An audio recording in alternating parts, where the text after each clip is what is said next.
Whether you grew up in the 80s or the 90s, the Universal monsters were a huge part of pop culture at the time.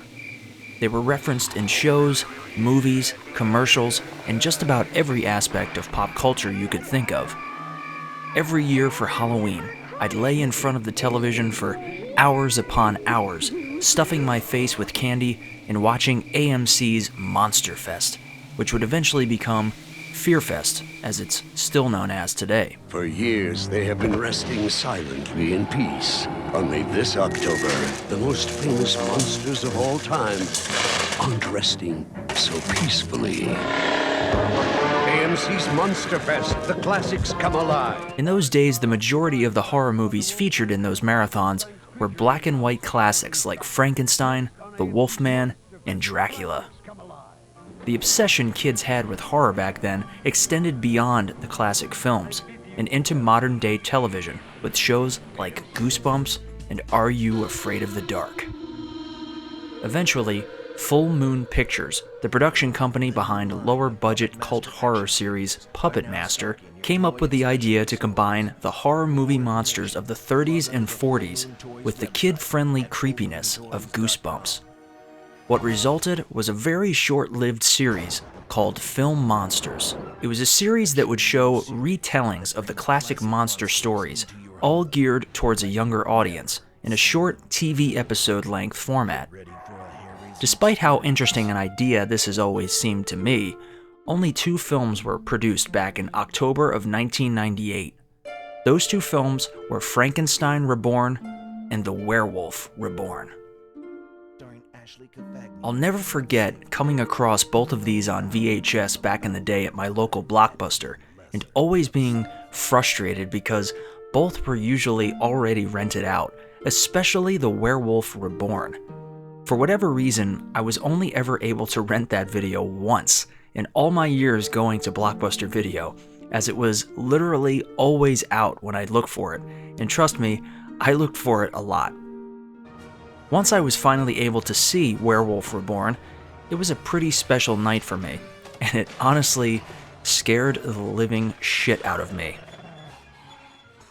I don't know if it's just because werewolves always gave me the creeps when I was growing up, or maybe it was the tease of seeing the trailer for it right before Frankenstein Reborn so many times, that it became like a holy grail of sorts for me. I needed to see this movie. It looked far more intense and terrifying than Frankenstein Reborn, and even in the trailer they would show people being mauled and killed by the werewolf, not to mention the transformation scene had some pretty creepy shots in it as well. What more could a kid want? Both of these movies feature kids as the protagonists having to deal with the monsters, essentially Goosebumps in a nutshell. Both featured some big-name actors from television as well, such as Len Lesser, known for playing Uncle Leo on Seinfeld. Hello? Hello. Wait, you don't understand. The moon is full again tonight. You think that bullets will stop me? Oh, yes, Mr. Cranach. Most assuredly so. As far as the stories of these movies go, to be honest, they're pretty straightforward and standard. Frankenstein Reborn has some pretty brutal and dated special effects, though Werewolf Reborn has some pretty damn cool effects in my opinion. Sadly, both of these titles did not sell very well at the time, so the rest of the series was cancelled. Which is really a shame to me because I would have honestly loved to see more of these, even if they were always going to be a bit cheesy and low budget.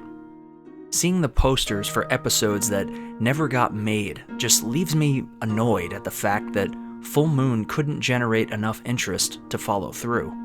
I think it would have been cool to see stories like The Mummy and Dracula and The Invisible Man retold in the style of Goosebumps episodes, though, to be fair, the Goosebumps TV series has plenty of episodes featuring retellings of classic monster stories.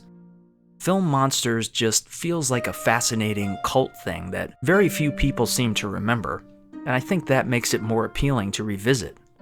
I can't tell you how happy I was to finally have the chance to purchase both of these videos online so many years after the closure of Blockbuster.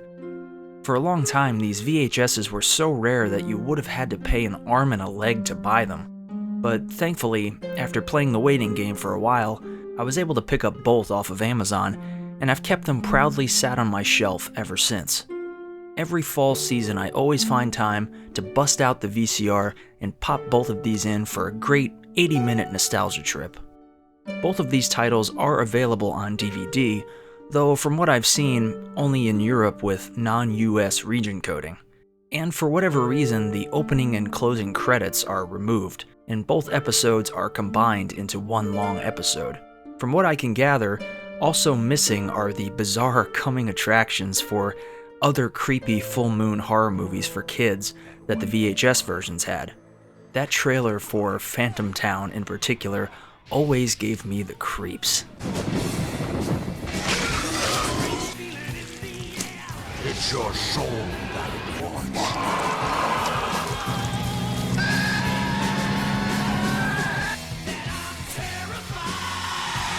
Phantom Town. If you happen to remember either of these videos from back in the day, I'd love to hear your thoughts on them down in the comments. It seems that very few people even know of their existence, so I'm curious to see if anyone else out there have as much of a fond memory of them as I do. I hope you'll give this video a like if you enjoyed it, and that you'll consider subscribing for more nostalgic videos to come. Thanks for joining me on this spooky 90s nostalgia trip, and I'll see you guys next time.